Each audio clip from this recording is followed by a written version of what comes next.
सभी बच्चों को नमस्कार, राम राम। और मैं सौरभ सिंह तोमर आपका स्वागत करता हूं मित्रांश स्टडी चैनल पर, जहां हम आज सीखेंगे हिंदी। और हिंदी सीखने के लिए हम सबसे पहले देखेंगे कि हमें हिंदी में सबसे पहले जो हमारा आधार है वो क्या है, कि व्याकरण और वर्णमाला हमारा आधार है।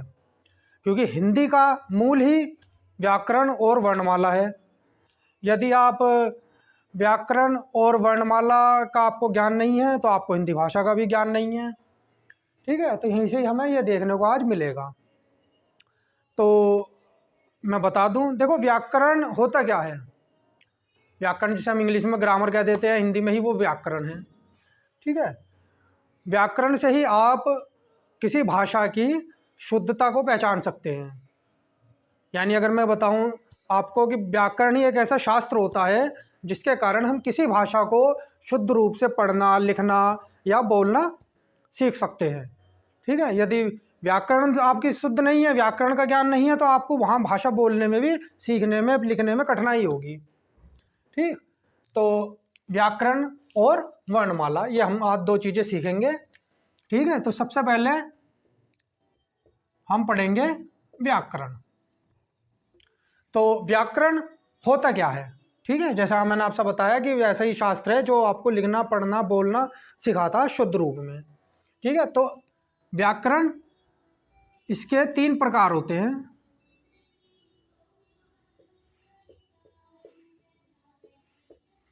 नंबर 1 वर्ण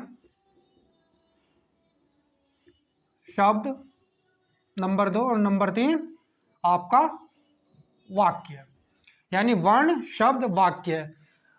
जब हम ये तीनों चीज़ें सीख लेते हैं तो ही हमें इसमें व्याकरण भी सीख लेते हैं।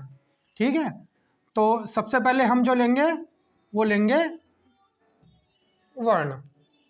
ठीक है, देखिए वर्ण होता क्या है। वर्ण भाषा की, अगर मैं आप नोट करना चाहें कर सकते हैं, कि भाषा की सबसे छोटी सार्थक इकाई है। यह भाषा की सबसे छोटी सार्थक इकाई है और इसके टुकड़े यानी खंड नहीं किए जा सकते। भाषा की सबसे छोटी सार्थक इकाई है जिसके टुकड़े अर्थात खंड हम नहीं कर सकते। यानी हम इसको, ये इतनी छोटी है कि इसके और टुकड़े नहीं हो सकते। यही वर्ण है। देखिए यहाँ पे हम क्या देखते हैं कि यहाँ पर ये जो हमने शब्द यूज किया है सार्थक, इसका क्या मतलब है कि हमने सार्थक ही क्यों, हमने ये क्यों नहीं कह दिया कि भाषा की सबसे छोटी इकाई है। देखिए इस सार्थक का मतलब होता है कि स अर्थ सहित, यानी अर्थ सहित, यानी जिस चीज का कोई अर्थ हो। हम बोलचाल में बहुत से शब्द ऐसे बोल देते हैं ना कि जिसका कोई अर्थ ही नहीं होता। अब आप कहोगे कि किसका अर्थ नहीं होता। ठीक है, देखिए अब यदि मैं आपको बताऊं कि किन शब्दों का अर्थ नहीं होता लेकिन हम उन्हें बोलते हैं। ठीक, तो जैसे मैं आपसे कह दूं कि भाई चलो हम आज समोसा समोसा वमोसा खाते हैं, चल गए। कहते हैं ना कि चलो आज चलते हैं समोसे वमोसे खा के आते हैं। या हम कह देते हैं चलो भाई आज बहुत अच्छा मौसम हो रहा है, चलो आम वाम खा के आते हैं। ठीक है, या हम कहते हैं कि भाई चलो आज बारिश हो रही है तो आज चलो बाजार से जलेबी सलेबी खा के आते हैं। ठीक, ऐसे कुछ हम शब्द बोल देते हैं जल्दी जल्दी में।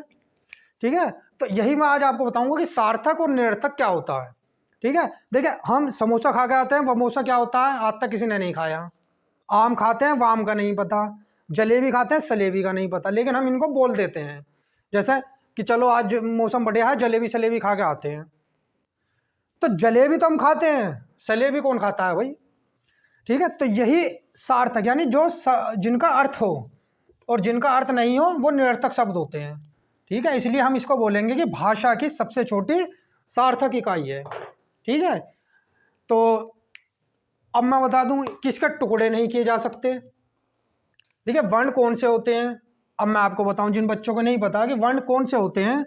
तो वर्ण होते हैं हमारे ए, आ, ई, ई, उ, ऊ, ऋ, ए, ऐ, ओ, औ, अंग और अंग है। ठीक है, एक तो ये हो गए हमारे, इनको हम बोल देते हैं सुअर।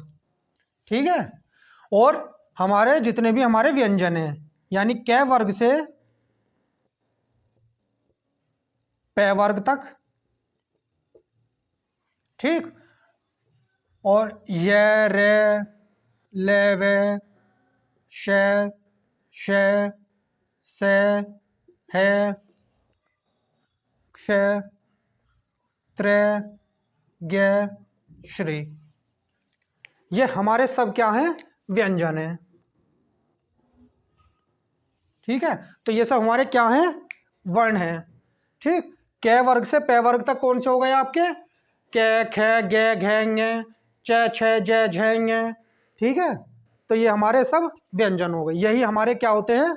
वर्ण होते हैं, जिनके हम टुकड़े नहीं कर सकते, यानी यही हमारे सबसे छोटी इकाई है। देखिए, अब मैं आपको बताता हूँ, एक छोटा सा एग्जाम्पल लेते हैं हम। जैसे मैं बताऊंगी, एक एग्जाम्पल लो, कमल। तो कमल में हमारे कितने वर्ण हैं? देखिए, क, ए, मैं, ए, और ले, और ए, यानी क, ए, मैं, ए, ले। तो इसमें कितने वर्ण हो गए? देखो, 1 2 3 4 5 6, हमारे 6 वर्ण हो गए। ठीक है, कमल क्या हो गया?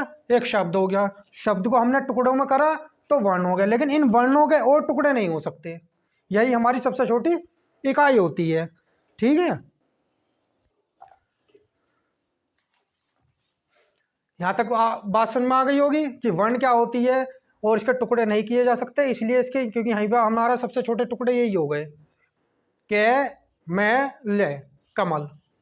ठीक, अच्छा, अब आपसे मैं बताऊं कि अक्षर और वर्ण में क्या अंतर होता है। अक्षर भी होता है कुछ और वर्ण होता है। ठीक है, तो अगर मैं पूछूं कि अक्षर है और वर्ण है, इनमें क्या अंतर है? देखो, अक्षर को हम क्या बोलते हैं? ध्वनि। और वर्ण क्या होता है हमारा? लिखित रूप में। यानी जो हम ध्वनि, यानी मुंह से जो हम बोलते हैं वो होता है हमारा अक्षर, और जो हम लिख के बताते हैं वो होता है हमारा वर्ण। देखिए, कैसे मैं बताऊं, अगर मैं बोलूं कै, अगर मैंने केवल कै बोला तो ये एक ध्वनि मेरे मुंह से निकली और ये अक्षर बना। लेकिन अगर मैं इसी को लिख दूं कि कै, तो ये वर्ण हो गया। ठीक है, कै अगर मैं केवल मुंह से बोलता हूं तो वो अक्षर है, और मैं उसको ये लिख देता हूं तो वो वर्ण हो जाता है। ठीक है, और अक्षर संयुक्त रूप में बोला जाता है। अक्षर संयुक्त रूप में बोला जाता है। अब संयुक्त रूप में क्या बोल लेते हैं? जैसे मैंने बोल दिया कै, लेकिन वर्ण को अगर मैं लिखूं तो वर्ण को मैं इसके खंड करके भी लिख सकता हूं ऐसे। ये मैंने नीचे हलंत लगाया है, इसको हलंत कहते हैं, जो नीचे हम लगाते हैं। इसका मतलब होता है आधा। जैसा बोल देते हैं ना कि कुत्ता, कु, आधा तय, तय कुत्ता, बिल्ली की बी, आधा ले, ले पे बड़ी की मात्रा बिल्ली। तो इस हलंत का मतलब होता है कि जिन वर्णों के नीचे हलंत लगा होता है उसका मतलब होता है कि वो आधा लिखा हुआ है। ठीक है, लेकिन अक्षर जब हम बोलते हैं तो अक्षर को तो हम पूरा संयुक्त रूप से ही बोलते हैं, क्योंकि इसी में ही ये ए भी आ गया, कै की ध्वनि आती है ना, कै, और वर्ण को हम ऐसा लिख सकते हैं बता के। ठीक है, देखिए, अब मैं एक आपको और एग्जाम्पल दूं, तो उदाहरण देखिए ये वाला, कि जैसे मैंने शब्द लिखा राम, अगर मैं इनसे पूछूं, और एक बार और मैंने ये लिखा यहाँ पे राम, दिखाई दे रहा है सबको यहाँ नीचे तक, सब बच्चों को? ठीक है, तो मैंने एक राम यहाँ लिखा, एक राम नीचे लिखा। देखिए, अब अगर मैं ये पूछूं कि अगर मुझे ऐसा अक्षर में तोड़ना है तो मैं इसको ऐसे तोड़ूंगा, रा, मैं, राम। ठीक है, और यदि मैं इसको वर्णों में अलग अलग तोड़ता हूं तो इसका क्या मतलब हो जाएगा कि राधा रे आ, क्योंकि यहाँ पे आ की मात्रा जुड़ी हुई है रे के साथ, और फिर ये मैं और ए। ठीक, तो यहाँ पे हमारे कितने वर्ण हो गए? 1 2 3 4, यानी राम शब्द में 4 वर्ण हैं और 2 अक्षर हैं। कह देते हैं ना, 2 अक्षर का प्यारा नाम, जय श्री राम जय श्री राम। ठीक है, तो अक्षर और वर्ण ये दोनों आप समझ गए होंगे कि अक्षर में 2 शब्द अक्षर होते हैं, 2 वर्ण खंड होते हैं, और राम के 4 वर्ण हो गए हैं, राम में 2 अक्षर होते हैं। ठीक है, इतनी बात समझ में आ गई सभी के? ठीक, और कोई समस्या तो नहीं है इसमें? कोई पूछनी हो कोई बात तो पूछ सकते हो। ठीक है, साफ कर दूं? एक बार और मैं बता देता हूं। देखो, वर्ण जो है, वर्ण शब्द वाक्य है। ठीक है, ये व्याकरण के रूप है, तो भाषा की सबसे छोटी सार्थक इकाई है, और उसके टुकड़े यानी खंड नहीं किए जा सकते। जैसे कमल, तो के ए में ए, ल, ए, यानी 6 वर्ण हो गए कमल में।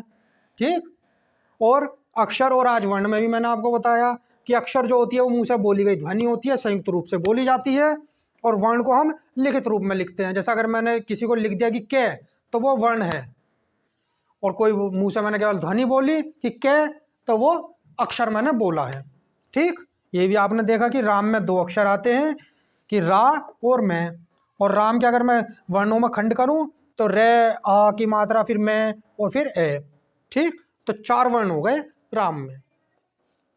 ठीक, तो ये भी आपने वर्ण पढ़ा।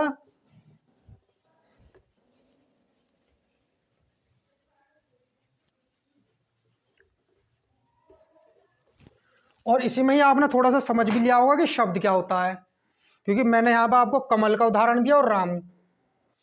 कमल और राम दोनों क्या होते हैं? शब्द, यानी जो वर्णों के मिलने से बनते हैं, वर्णों के मेल से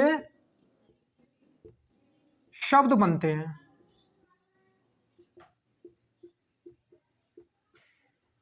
वर्णों के मेल से शब्द बनते हैं, तो वर्ण सबसे छोटी इकाई है, उससे बड़ी इकाई शब्द है, शब्द से बड़ी फिर शब्दों को मिला के हम वाक्य बना देते हैं। लो, यहाँ पे वाक्य भी हम सीख लेते हैं।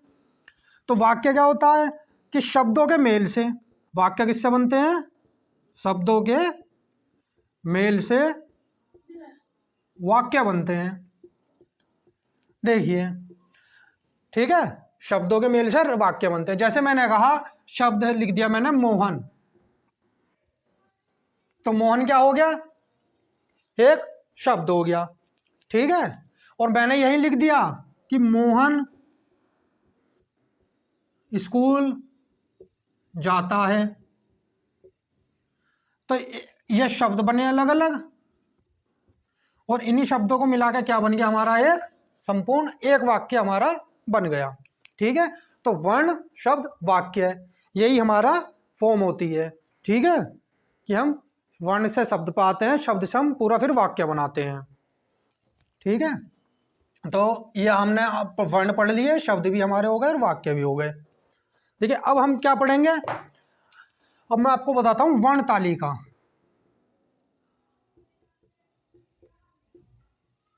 ठीक है, हम पढ़ेंगे अब वर्ण तालिका।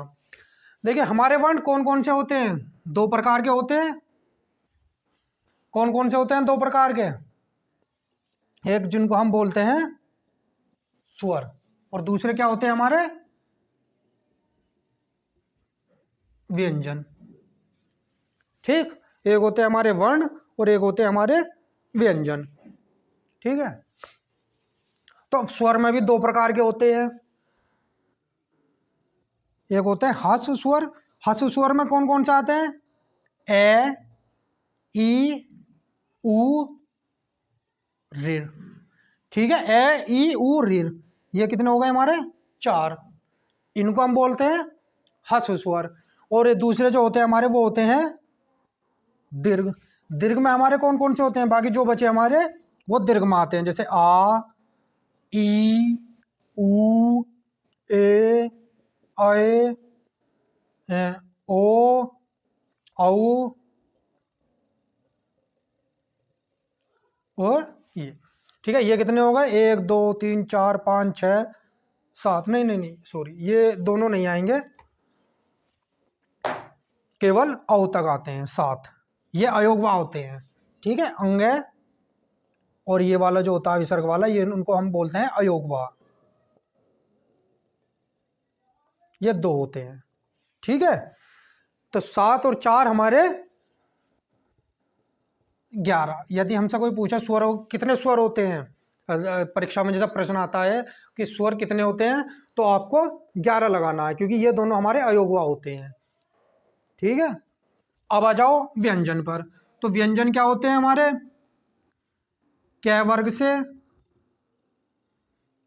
से प वर्ग तक।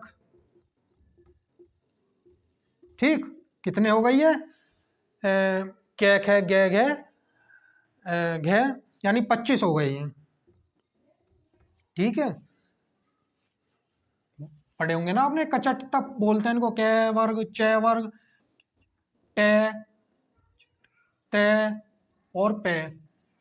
ठीक है, यानी ये क ख ग वाला वर्ड है, ये च छ ज वाली है, ट ठ ड वाला है, त थ द वाला है, पे फ बे ये वाला है। दिखाई दे रहा है सबको कोने तक? ठीक है, तो ये हमारे कितने हो गए? देखो 1 2 3 4 5, 5 ही हो गए, और 5 ही इनमें हमारे वर्ण होते हैं, वर्ण। तो क ख ग घ घ, तो कितने हो गए? 5 गुना 5 25, तो 25 तो हमारे ये हो गए। ठीक है, और इसमें 2 और होते हैं, एक तो होता है ये वाला और एक होता है ये 2। ठीक है, ये 2 होते हैं, और दूसरा हमारा होता है अंतस्थ। अंतस्थ व्यंजन कौन से होते हैं? ये रे ले वे, ये रे ले वे को हम अंतस्थ व्यंजन में रखते हैं। ये हमारे कितने होते हैं? 4। ठीक है, और एक होता है हमारा फिर ऊष्म, इसको हम ऊष्म संघर्षी भी बोल देते हैं। कौन कौन से होते हैं ये? श से है। ठीक है, ये कौन ऊष्म हो गए हमारे? श से है, ये भी कितने होते हैं हमारे? 4। ठीक, फिर होते हैं हमारे संयुक्त। संयुक्त व्यंजन कौन कौन से हैं? वो भी श त्रे ज्ञ और श्री। ठीक, ये भी हमारे कितने हैं? 4 हैं। तो देखो कितने हो गई है? 25 और 4 29, 29 और 4 33, 33 और 4 37 और 2 39। लेकिन ये तो हमारे पूरे वर्ण हो गए सभी, लेकिन हमारे जो व्यंजन माने गए हैं, जो हमारे कुल व्यंजन माने गए हैं या व्यंजन माने गए हैं, वो केवल हमारे माने गए हैं 33। अब आप कहोगे सर 33 कैसे माने गए हैं? तो देखो, हमारे जो व्यंजन माने गए हैं वो केवल यहां तक माने गए हैं, है तक। संयुक्त व्यंजन और ये दोनों जो बाकी के बचे, ये हमारे व्यंजन नहीं बचते। ठीक, क्यों नहीं गिनते इन्हें व्यंजन में, वो भी मैं आपको बताऊंगा। ठीक है, तो हमारे व्यंजन देखो कितने हो गए? 25 4 29 और 4 33। ये स्वर हमारे 11 और व्यंजन हमारे 33। यदि परीक्षा में सवाल आता है कि व्यंजनों की संख्या बताइए, और वहाँ पर ऑप्शन होता है 31 32 33 या 39 या 40, तो वहाँ ऑप्शन जो आपको 33 लगा के आना है, क्योंकि 33 ही हमारे व्यंजन होते हैं। ठीक है, इतना आपने समझ लिया। और हाँ, 2 और जोड़ सकते हैं इसमें, जिनको हम कह देते हैं आजकल बोली चाली में हमारे बहुत हैं, जो हमारे किसी दूसरी भाषा से आए हुए हैं, जो है ज़ और फे, इनको हम कह देते हैं आगत व्यंजन। जैसे बोलते हैं ना वो जरीन, फरीन, जहानाबाद, फरीदाबाद, जिनके नीचे नुक्ता लगा हुआ होता है, फना कर दूंगा मैं, नेस्तो नाबूद कर दूंगा मैं। ठीक है, ये हमारे अरबी फारसी भाषा से शब्द आए हुए हैं, इनको बोलते हैं हम आगत व्यंजन। ये हमारी हिंदी वर्णमाला में नहीं थे, इनको बाद में जोड़ा गया आगत व्यंजन के रूप में। ठीक है, तो हमने यहाँ पढ़ा कि हमारे 11 स्वर और 33 व्यंजन है। ये संयुक्त व्यंजन का जो मामला है ये हम आपको अभी आगे चल के बताएंगे कि इनका क्या मामला है, कि इन्हें व्यंजन में क्यों नहीं रखते हैं। और एक प्रश्न और आता है इसमें कि कभी कभी परीक्षाओं में पूछा जाता है कि अंतिम व्यंजन कौन सा है। सॉरी, तो अंतिम व्यंजन हमारा जो है वो है होता है।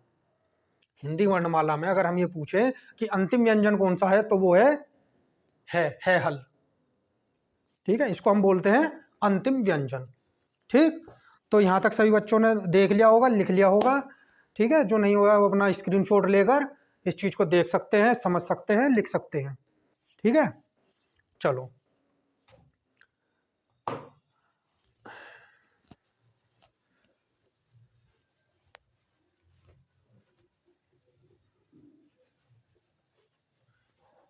देखिए, एक लाइन होती है जो हम पढ़ते हैं कि ज़्यादातर एक बार क्वेश्चन आया था कि वर्णमाला किसे कहते हैं, कि वर्णमाला किसको कहते हैं। तो वर्णों के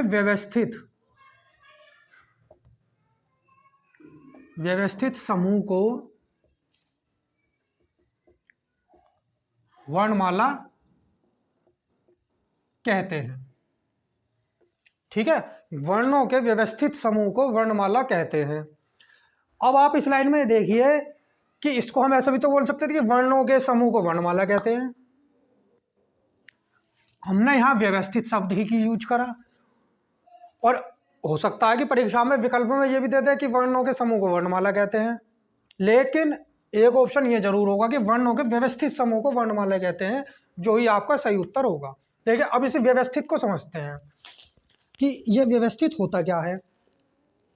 देखिए, कुछ वर्ण हैं, जैसे मैं आपको यहां दिखा देता हूं, के, गे, टे, ठे, ते, दे, धे, ने। तो ये वर्णमाला है। अगर मैं इसी चीज को ऐसे लिख दूं कि के, टे, घे, ठे, ते, धे, ने, तो ये वर्णमाला थोड़ी है, ये तो वर्ण है। वर्णमाला तभी कहा गया व्यवस्थित समूह को जो अपने व्यवस्थित क्रम में लिखी हुई हो, जैसे के, खे, गे, घे, डे, चे, छे, जे, झे, ई। इन वर्णों को हम व्यवस्थित कहेंगे। समझ गए कि व्यवस्थित से क्या मतलब है। देखो, जैसे माला होती है, माला फूलों से ही बनती है, मोतियों से ही बनती है, हीरो की हार होता है, या तो मैं कह दूं कि जैसे गुलाब का फूल है, ठीक है, कि ये गुलाब का फूल है, ये कला थोड़ी सी बहुत अच्छी नहीं है, ये गेंदे का फूल है, ये सूरजमुखी है, ठीक है, और तरह तरह के फूल हैं कि ये सब कनेर का फूल है।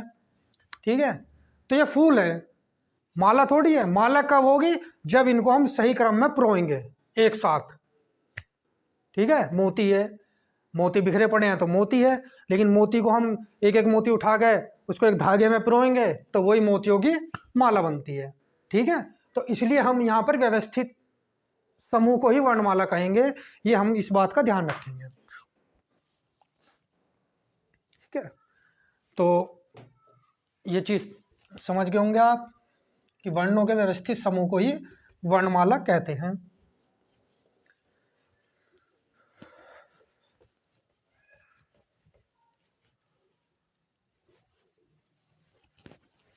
देखिए, हिंदी वर्णमाला में क्या है कि लेखन के आधार पर तो जो कुल वर्ण माने हैं वो 52 माने हैं। लेखन के आधार पर तो कुल वर्ण हमारे 52 हैं, वही सब 52 जो मैंने अभी आपको बताए थे लिखकर, कि सारे स्वर और सभी व्यंजन, जिसमें आपके संयुक्त व्यंजन भी है, अंतस्थ व्यंजन भी है, क वर्ग, च वर्ग, ये भी सब हमारे हैं। ठीक है,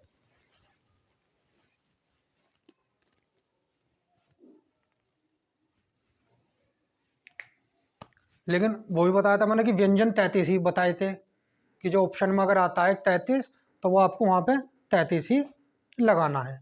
देखिए, अब देखिए, कभी कभी एक प्रश्न में आ जाता है कि इनमें से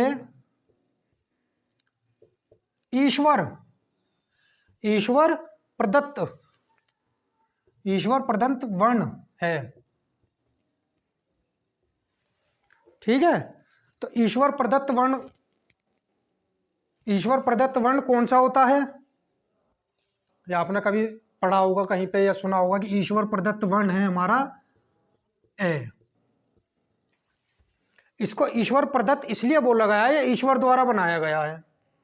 ईश्वर द्वारा कैसे बनाया गया है कि यदि देखे किसी भी आदमी को, किसी भी मनुष्य को कुछ नहीं बोलना आता हो, अर्थात वो मूर्ख हो या गूंगा हो, वो ए जरूर बोलेगा। अगर मैं कहूँ कि किसी को कुछ नहीं बोलना आता, कोई व्यक्ति है गूंगा है, कुछ नहीं बोल पा रहा, लेकिन वो अपने मुंह से ए की ध्वनि जरूर निकालेगा। समझ रहे हो? वो कुछ नहीं बोलेगा लेकिन ए तो बोल ही देगा। नहीं बोल देगा? आपने देखा होगा कि जो बहुत से गूंगे होते हैं बेचारे, वो आपको जैसे संबोधित करते हैं तो या आपसे बात करना चाहते हैं तो के लिए ए की वो निकालते हैं। तो ए वर्ण जो है इसलिए ईश्वर प्रदत्त कहा गया है कि ए ईश्वर प्रदत्त वर्ण है। ये भी परीक्षा में अगर आपसे पूछ लेता है कि ईश्वर प्रदत्त वर्ण कौन सा है और ऑप्शन में दे देता है कि के है, ए है, ले या ले, तो ऑप्शन हमारा क्या होगा? ए, क्योंकि ए ईश्वर प्रदत्त वर्ण है। ठीक है, और एक बात ये भी बता दी मैंने कि यदि क्वेश्चन ये भी आ जाए कि हिंदी वर्णमाला में अंतिम व्यंजन या अंतिम वर्ण है, अंतिम वर्ण कौन सा है, तो अभी क्या बताया था? है, ये हमारा अंतिम व्यंजन है। देखो अंतिम व्यंजन क्यों रखा है? क्योंकि इसके बाद जो हमारे 4 वर्ण आते हैं वो हमारे संयुक्त होते हैं। कौन? इसके बाद कौन से हमारे आते हैं?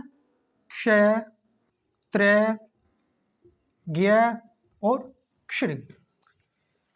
तो ये हमारे संयुक्त व्यंजन ही आते हैं। अच्छा, इनको हम व्यंजन क्यों नहीं कहते, संयुक्त व्यंजन क्यों कहते हैं? क्योंकि ये संयुक्त रूप में बनते हैं। ठीक है, संयुक्त रूप से कैसे बनते हैं? देखिए क्ष वर्ण जो है हमारा वो किससे मिलकर बनता है? क और क्ष, क और क्ष। कहते हैं ना व्यंजन किससे मिलकर बनते हैं, तो स्वरों की सहायता से बोले जाने वाले वर्ण व्यंजन कहलाते हैं। लेकिन यहां पर तो स्वर आया ही नहीं इसमें किससा बना? ये क और क्ष से। ठीक, अब आ जाओ त्रय। त्रय किससे बनता है? तय और रे। ज्ञ, ये किससे मिलकर बनता है? जय और य। और श्री किससे मिलकर बनता है? श और रे। ठीक, तो ये मिलकर बनते हैं हमारे संयुक्त व्यंजन। देखिए है क्या है, अगर मैं है लिखूं तो है कैसे लिखूंगा? वर्ण में है के नीचे हलंत और ए, इसी को तो मिलाकर स्वरों की सहायता से, तो हम तो शुरू से ही पढ़ते आए ना छोटी कक्षा के कि स्वरों की सहायता से ही व्यंजन बोले बनते हैं। तो ए है तो ए बन गया है।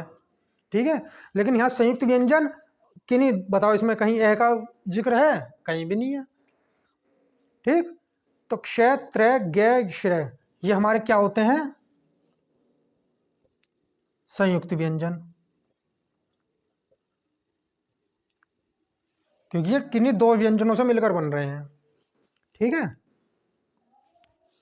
और इनको हम संयुक्त व्यंजनों को एक चीज और कहते हैं, कभी कभी पूछ लेते हैं कि भाई क्या संयुक्त व्यंजनों को और क्या भी कहते हैं, तो इसे हम व्यंजन गुच्छ भी कहते हैं। इसको हम कह देते हैं ना व्यंजन गुच्छ यानी गुच्छा। ठीक है, कि व्यंजनों के गुच्छे से मिलकर बना है, गुत्था या गूंथ के बना है 2 व्यंजनों से। ठीक है, तो ये हमारा क्या हो गया कि व्यंजन गुथ के बना है हमारा, तो ये गुथ जाते हैं।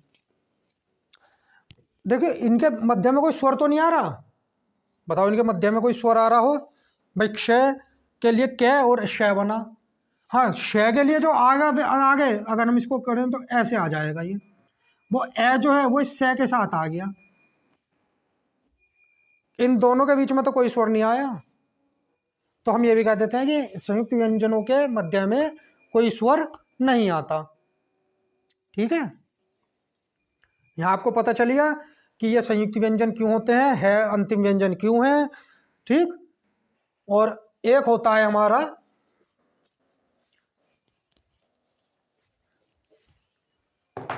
द्वित व्यंजन। द्वित व्यंजन, देखो द्वित व्यंजन कहाँ होते हैं, किन्हें कहते हैं? जब समान व्यंजन संयुक्त रूप से आपस में मिलते हैं, संयुक्त होते हैं। जब समान व्यंजन संयुक्त होते हैं, जैसे मैंने लिखा दिल्ली, तो यहाँ दो व्यंजन संयुक्त रूप हो गए, आपस में मिल गए। मैंने लिख दिया बिल्ली, मैंने लिख दिया 80, 90। ठीक, ये देखो जैसे बच्चा, इक्का, कहते हैं ना इक्का, मैं इक्का हूं, बादशाह हूं। तो दिल्ली, बिल्ली, 80, 90, बच्चा, इक्का, जहां पर हमारे दो व्यंजन संयुक्त होते हों। ऐसे परीक्षा में इस प्रश्न को ऐसा पूछेगा कि इन शब्दों में से कौन सा शब्द द्वित व्यंजन द्वित है, तो ऑप्शन में होंगे, एक या बिल्ली होगा या दूसरा कोई और भी दे देगा, कमल, ककड़ी, इस टाइप से। ठीक, तो द्वित व्यंजन में आप जब दो व्यंजन संयुक्त होकर मिलते हैं तो उनको द्वित व्यंजन कहते हैं। ठीक,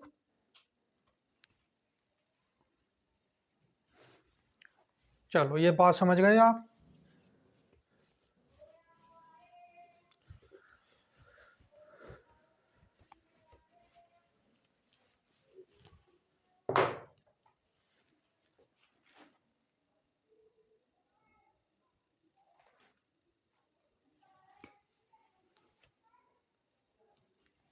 देखिए, अब हम पढ़ेंगे वर्णमाला, वर्णमाला के भाग। अभी तक हमने व्याकरण पढ़ी थी, थोड़े से वर्ण समझे थे। ठीक है, अब पढ़ेंगे वर्णमाला के भाग।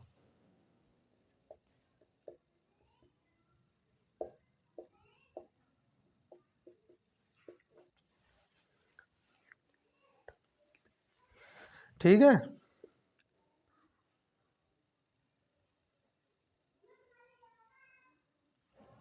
तो देखो वर्णमाला के भाग कौन कौन से होते हैं भाई? स्वर, व्यंजन और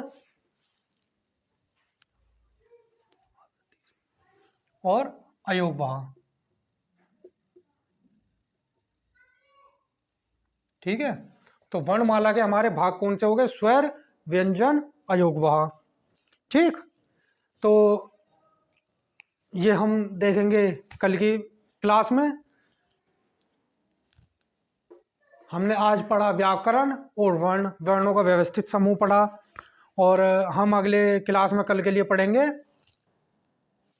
स्वर, व्यंजन, अयोगवाह, और आगे के जितने भी हमारे बचती हैं चीज़ें हिंदी वर्णमाला से संबंधित, वो हम आपको कल की क्लास में बताएंगे कि अनुस्वार क्या होता है, अनुनासिक क्या होता है, विसर्ग क्या होता है। ठीक है, वो इन्हीं से रिलेटेड है, इन्हीं सब चीज़ों में आ जाएगा। ठीक है, तो हमारी आज की क्लास आपको कैसी लगी? अगर अच्छी लगी हो, अच्छा लगा हो पढ़ने में, तो हमारा चैनल है मित्रांश यूट्यूब, इसे लाइक कीजिए, सब्सक्राइब कीजिए और हमारी वीडियो को ज़्यादा से ज़्यादा शेयर कीजिए। ठीक है, मैं इतना ही कहना चाहूँगा। नमस्कार, सभी को राम राम।